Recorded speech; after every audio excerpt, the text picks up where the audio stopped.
Welcome back, Tabletop Phoenix, and welcome back everyone else. My name is Brandon Lane, and this is Let's Learn DC20. The people have voted. The results are in. The winner of the vote for today's video is... La La Land. Guys, I'm sorry. No, there's a mistake. Equipment. You guys won Best Picture. This is not a joke. Equipment. This is one Best Picture. Equipment. Best Picture. Roja Lego pointed out in a comment that the Dungeon Coaches said in a live stream that equipment is going through a rework, so I decided to investigate and deploy an elite team of hackers and spies to gather all the behind-the-scenes information they can. Turns out, hiring elite hackers and spies costs a lot of money. Serious that? Money.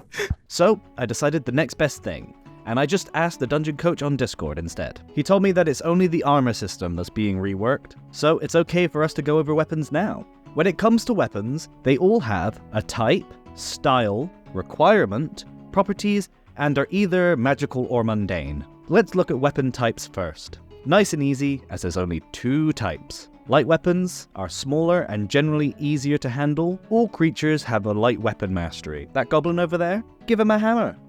Your grandma? Yeah, give her a sickle or 2. The other type of weapons are heavy weapons. These are weapons that are more challenging to wield without any training, and as such, you'll need to gain heavy weapon mastery from either certain class features or traits and talents. Trying to wield a heavy weapon that you don't have a mastery for, you'll end up with disadvantage on all the checks you make, and you don't add any of your combat masteries to any of the rolls. For weapon styles, these are a category of weapons. All weapons in a category share the same weapon maneuvers and passive effects. We covered those in this video here. The categories are axe, bow, chained, hammer, pick, spear, staff, sword, fist, and whips. Some weapons will have attribute requirements, usually either might or agility. Your corresponding attribute needs to be at least this value, or you won't be able to wield the weapon effectively.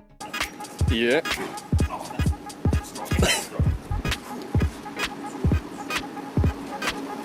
If they don't meet the requirement, then you have disadvantage on all checks with the weapon. Weapons come with properties, which help separate them and make them each feel a bit more different from each other. For regular weapon properties, we have ammo. You'll need to have ammunition to make ranged attacks. Concealable. This is found on small weapons. You'll have advantage on hiding this weapon, and if the weapon is hidden when you make an attack, you'll get advantage on that attack. Impact. This weapon deals more damage on heavy hits and up. Reach. Long weapons that can make an attack one space further than normal. Reload X. You can make a number of ranged attacks equal to the value of X. When you hit that number, you'll need to spend an action point to reload.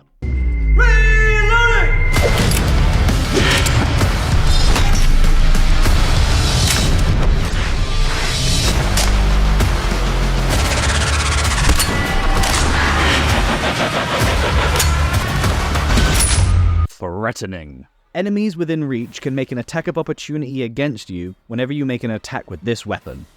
Thrown. You can throw your weapon and make a ranged attack. Come on, Rin. Are you sure he's not an archer? He could throw that spear at us from afar. You can't just throw a weapon and call yourself an archer, stupid! You sure about that? You sure that's a fact, Rin? Two-handed. You'll need to hold this weapon in 2 hands to use it properly. Unwieldy. You'll have disadvantage on attacking a target that's within 1 space of you. And versatile. This weapon can be wielded in either 1 or 2 hands and will deal extra damage when wielded in 2. Special weapon properties are much more specific to the weapon that they are found on, and they include blowgun. Attacking with a blowgun while hidden doesn't reveal your position if you miss or score a heavy hit and up. Regular attacks will still reveal you, and 1 single dose of poison can cover 10 blowgun needles. Bolus. Large and smaller creatures hit by a thrown bolus are grappled by it until freed. Boomerang. On a miss with a ranged attack, the boomerang returns to your hand. Climbing pick. Advantage on climbing checks with this weapon. Darts and throwing stars. You can draw these weapons as part of the attack. Gauntlets. You can wield weapons or shields while wearing them. Lance. If you're on a mount, you can wield this weapon in 1 hand. Light Ballista. You can spend an action point to deploy the weapon, and another action point to bring it back up. When deployed, there is no longer a might requirement to wield this weapon. Morning Stars and Great Stars. The weapon benefits from hammer weapon styles, but deals piercing damage. Nets. An attack with a net forces the target to make a contested physical save. If you succeed, they are restrained. You're going to have to contribute something to the conversation, Fred. Did you know that nets have been used in hunting for over 30,000 years? No one wants to hear your net facts, Fred. Rapier. This weapon benefits from sword weapon styles, but does piercing damage instead. It's a pointy sword. And here we have the weapons table. I won't go through each weapon individually. Instead, I'll explain how this table works. This column represents the weapon's style, light or heavy. This column is the weapon's name. This one shows the amount of base damage this weapon deals. And next to that, we have the type of damage, whether it's slashing, piercing, or bludgeoning.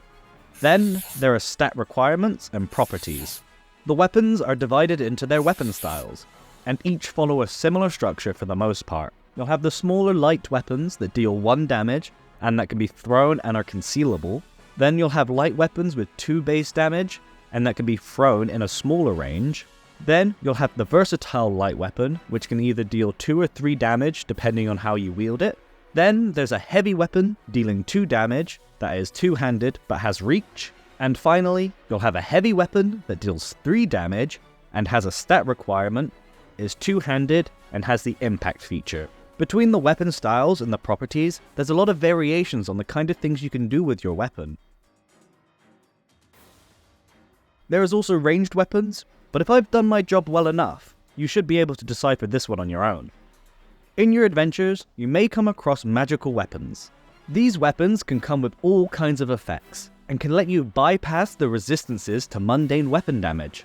The most basic form of magic weapon is the +1, +2, and +3, which simply adds that value to your attack check. There aren't any official magic weapons in DC20 yet. That's something that will be fleshed out a bit down the line. That's it for weapons. Depending on whether the armor rework is finished by the time I get to working on the next video, we'll either cover that, or I can cover the conditions in DC20. Thank you if you made it this far.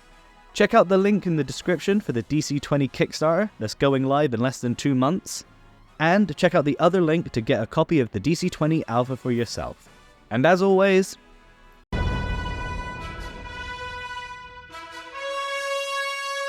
bye!